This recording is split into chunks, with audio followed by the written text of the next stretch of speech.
Bon, je crois que vous êtes pas prêts, c'est le début de la fin là. Ouais, là on est un peu mieux. Je suis dans une config un peu particulière, mais c'est normal, vous allez le comprendre juste après.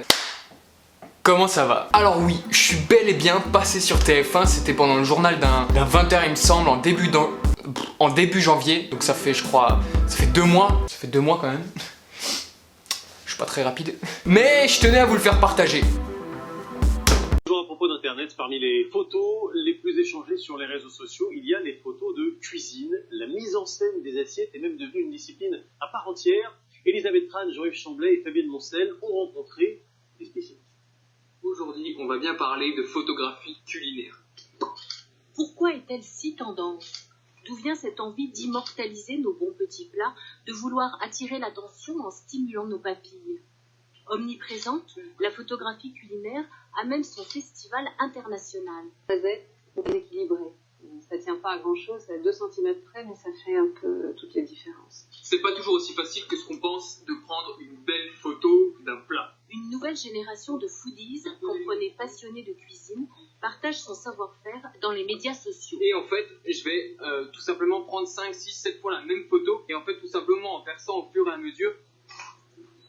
Mais ça prouve bien qu'il n'y a pas besoin d'un matériel de ouf pour sortir une photo plutôt potable. Voilà, c'était mes quelques secondes de passage, je crois que j'ai compté en tout, ça a fait 25 secondes. Énorme. Ils diffusaient un reportage en fait consacré à la photographie culinaire. Du coup ils m'ont contacté, ils m'ont demandé du coup si j'étais d'accord pour qu'ils utilisent mes vidéos. C'était hyper flatteur, j'étais hyper fier en fait qu'ils s'intéressent à une vidéo comme ça, un peu lambda. Du coup je me suis dit vas-y, je me chauffe, je fais un épisode 2. Voilà, donc ce titre était purement pour mon ego, hein. Mais dans cette vidéo, on va bien parler de photographie culinaire. Et cette fois-ci, comparé à l'épisode 1, j'avais pas envie de rentrer dans les généralités, dans les catégories, un peu toutes les banalités qu'on peut avoir, mais parler d'astuces que moi j'ai utilisé vraiment avec des vrais photographes pour faire de la vraie photographie culinaire. Vraiment des trucs, des secrets, des trucs qu'on ne connaît pas forcément pour faire des belles photos. Alors oui, sur YouTube, on peut voir énormément de choses qui concernent la photographie culinaire. Il y a des trucs vrais, il y a des trucs un peu moins vrais et il y a des trucs ça fonctionne pas du tout, faut pas croire n'importe quoi. J'avais envie de vous montrer aujourd'hui 5 astuces, peut-être même des petits secrets autour de 5 produits qui concernent la photographie culinaire. Donc, c'est parti. La bière. Soyez responsables, l'abus d'alcool est dangereux pour la santé, on le rappelle jamais assez. Et c'est que le début de la vidéo mon pote, tu vas voir après. J'avais envie de taper fort pour le début. Une des plus grosses astuces que j'ai appris quand j'ai commencé à travailler pour faire de la photo culinaire, c'est de trouver des astuces pour les liquides. En fait, c'est hyper dur de donner envie avec quelque chose de si banal qu'un produit liquide. On peut pas mettre du volume, on peut pas... En fait, on peut pas faire ce qu'on veut. Du coup, il existe quelques astuces pour tricher, pour faire des belles photos avec de la bière.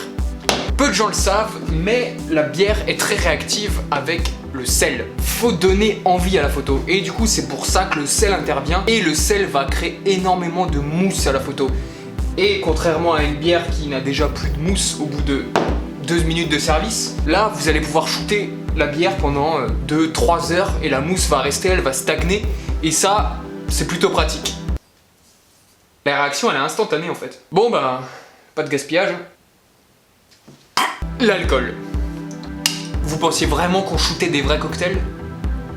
En vrai, ça arrive de faire vraiment les choses en photographie culinaire, mais pour une question de simplicité, même de budget, souvent il y a de la triche. Et pour l'alcool, en fait, c'est pareil. Quand on va shooter une marque d'alcool, en fait, on va souvent faire une mise en scène. Peut-être c'est juste la bouteille, mais s'il faut refaire un produit, on va faire un cocktail. Et pour ça, on peut utiliser la même astuce que la bière. En twistant le coup juste avec un petit coup de colorant, et ben en fait, vous retrouvez la même chose. Vous pouvez de nouveau utiliser le cocktail à photographier pendant des heures et des heures.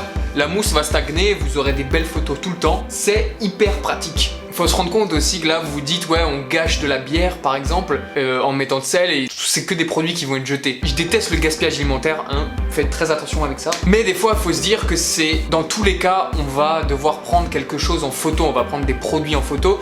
Donc dans la plupart des cas il y aura du gaspillage. Et dites-vous que des fois c'est plus rentable de gaspiller une chose mais que vous pouvez utiliser 4 heures plutôt que le vrai produit et en fait en utiliser des tonnes. Faire des cocktails pendant 4 heures juste pour qu'il y ait tout le temps de la mousse ou qu'il y ait tout le temps une belle couleur, ça va gaspiller de l'alcool, ça va gaspiller tous les diluants, tout ce que vous voulez. Ça demande de la main d'œuvre en plus, enfin bref, c'est une perte de temps. Alors que de gaspiller 10 centilitres de bière, un peu de sel, mais de l'utiliser pendant 4 heures, ce sera toujours plus rentable. Donc voilà, prochain produit. Alors là, c'est peut-être un truc un peu plus banal, vous l'avez peut-être déjà vu, mais la photographie de produits bruts comme les fruits, les légumes, les herbes, enfin bref, tout ça, ça se joue dans le détail. Comme beaucoup de choses, comme beaucoup de photos, ça se joue juste dans le détail. Et pour la photo de produits bruts, tout ce que je vous conseille moi, c'est d'utiliser un ingrédient secret en fait.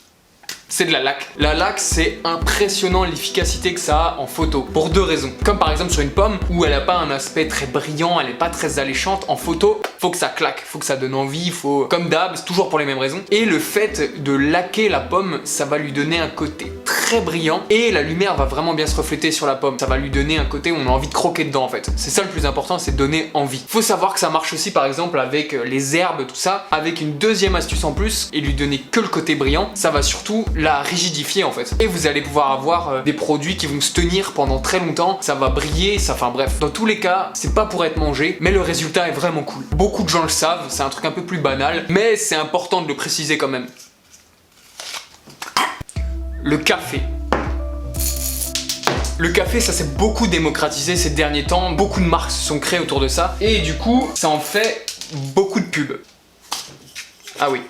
Quand on photographie du café, il y a quelques astuces à savoir. Et cette astuce, en fait, ça a été une des premières astuces que j'ai appris quand j'ai fait de la photo. Et je la trouvais vraiment cool. Quand on va photographier un café, le plus important, c'est comme pour la bière, c'est comme pour l'alcool, c'est que ça dure pendant longtemps. Un shooting photo, ça dure pas que 10 minutes, ça prend des heures, ça prend énormément de temps. Et pour ça, un café, pour qu'il soit alléchant, il faut qu'il y ait une belle mousse. À part les Américains qui boivent du café filtre en litres. Ici, quand on photographie du café, c'est important qu'il y ait une mousse pendant longtemps. Et l'astuce pour créer de la mousse, c'est en utilisant du café instantané. Vous allez prendre le café avec du sucre, 3 gouttes d'eau bouillante et en fait vous allez créer comme une sorte de mélasse, pâte bien blanchie comme quand vous battez des œufs et du sucre. Là vous allez battre en fait le café et le sucre pour créer une pâte le plus blanc possible. Et en fait cette pâte, c'est ça qui va donner la couleur à votre mousse. C'est hyper important. Et par-dessus, vous allez juste à rajouter de l'eau bouillante et en fait cette mousse, elle va remonter à la surface, ça va stagner. Et contrairement à un café normal où la mousse elle va disparaître au bout de, je sais pas moi, au bout de 3-4 minutes, votre café, vous allez pouvoir le tenir pendant 30 minutes. Pendant 30 minutes, vous allez avoir une mousse qui va pas bouger et vous allez pouvoir faire 1 milliard de photos sans vous prendre la tête, sans à utiliser 10 000 tonnes de café, 10 000 tonnes d'eau, en refaire, en refaire, en refaire. C'est cadeau, c'est pour moi, c'est des petites astuces comme ça. La glace. Alors ouais, ce produit c'est peut-être le plus connu en termes d'astuces parce que c'est un truc qui a été beaucoup démocratisé, mais j'avais quand même envie de vous le montrer pour que vous puissiez voir comment on le fait. On va montrer un exemple direct. Pour ceux qui ne le savent pas, les marques qui photographient de la glace ou qui sont dans les coupoles comme ça, et ben c'est pas de la glace, c'est pas vrai, c'est de la pomme de terre. La purée de pomme de terre, c'est incroyable tout ce qu'on peut faire avec, et notamment de la fausse glace. La purée de pomme de terre justement, elle va recréer cette petite texture que vous avez, même plus d'un sorbet qu'une glace je dirais, réalisé comme un peu des gnocchis en mélangeant de la farine et des pommes de terre, et ajouter n'importe quel colorant et vous avez votre glace en 5 minutes. C'est hyper simple. Par-dessus, pour la finition, si vous voulez, vous pouvez même utiliser l'astuce de la laque. Ça marche très bien aussi de rajouter 2-3 coups pour la brillance. Et en 2-2, en fait, vous allez pouvoir avoir un résultat hyper convaincant. C'est toujours pareil, en fait. Le but, c'est pas d'utiliser 10 tonnes de glace pendant 4 heures pour prendre 12 000 photos et se faire chier à refaire à chaque fois. Là, vous pouvez faire vos boules de pommes de terre, du coup, de purée, et en fait, et les utiliser pendant 6 heures, 7 heures, ça va pas bouger. Vous pourrez faire autant de photos que vous voulez. Et ça, c'est plutôt pratique. Bon, j'espère que vous aurez appris des choses sur la photographie culinaire. C'est un peu un métier caché avec plein de secrets, plein d'astuces, mais c'est un domaine vraiment cool, croyez-moi. J'espère que t'as kiffé la vidéo. Si c'est le cas, n'hésite pas à mettre un pouce en l'air, ça me ferait extrêmement plaisir, et de t'abonner à la chaîne. Je le dirai jamais assez. Je suis fatigué. Portez-vous bien. On se dit à la prochaine dans une nouvelle vidéo. C'était Jérémy, comme d'habitude.